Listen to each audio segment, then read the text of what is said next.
Inter মায়ামির নতুন stadium উদ্বোধনী match. দলের অধিনায়ক লিওনেল মেসি গোল করতে সময় নিলেন মাত্র 10 মিনিট। নিজের নামাঙ্কিত লিও মেসি স্ট্যান্ডের সামনেই ইন্টার মায়ামির হয়ে প্রথম গোলটি করলেন আর্জেন্টাইন মহাতারকা।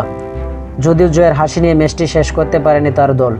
গড়ে মাঠে অস্টিন এফসির বিপক্ষে এমএলএসের ম্যাচটি শেষ হয়েছে 2-2 সমতায়। মায়ামির প্রথম গোলটা মেসির পা থেকে এলেও নো স্টেডিয়ামে ইতিহাসে প্রথম গোলটি করলেন অস্টিন ডিফেন্ডার গুইলহার্মে বিরোর। 6 মিনিটে সফরকারীদের এগিয়ে দেন তিনি। এর 4 মিনিট পরই দুর্দান্ত এক হেডে গোল করলে মায়ামিকে সমতায় ফেরেন মেসি। এটি তার ক্যারিয়ারের 903 নম্বর গোল।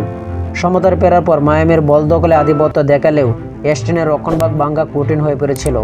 উল্টো 53 মিনিটে পাল্টা আক্রমণে জেইডেন লেনসেন্সের গোলে আবারও লিড নেয় অস্টিন। ম্যাচ যখন হাতছাড়া হওয়ার উপক্রম, তখন 73 মিনিটে অভিজ্ঞ লুইস সুয়ারেজকে মাঠে নামান কোচ হাবিয়ে মাসরানো।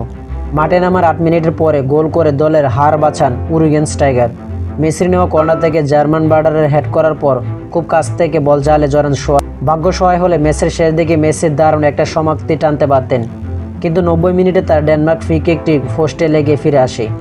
ফিরতে বলে সুয়ারেজ জালে বল জড়িয়েছিলেন ঠিকই, তবে অফসাইডের কারণে বাতিল হয় সেটি। এই ড্রয়ের ফলে এমএলএসে টানা 5 ম্যাচে অপরাজিত রইল ইন্টার মায়ামি। অন্যদিকে 4 ম্যাচে জয়হীন থাকলে অস্টিন। গত মৌসুমে এমএলএসে কাপ জেতার পর এটি ছিল মায়ামির প্রথম হোম ম্যাচ।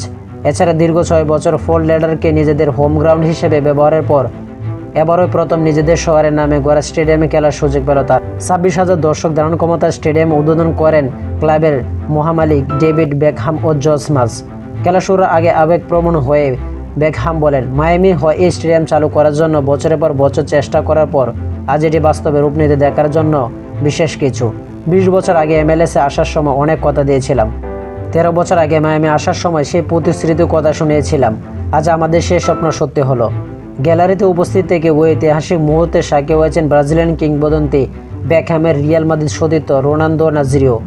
ম্যাচ শেষে মায়ামির কোচ হাবিয়ে মাসরানো স্টেডিয়াম নিয়ে বলেন, এটি দর্শনীয় স্টেডিয়াম, নিঃসন্দেহে বিশ্বমানের। দর্শকদের উপস্থিতি ছিল অবিশ্বাস্য, পুরো গ্যালারিতে একদম টাসা ছিল।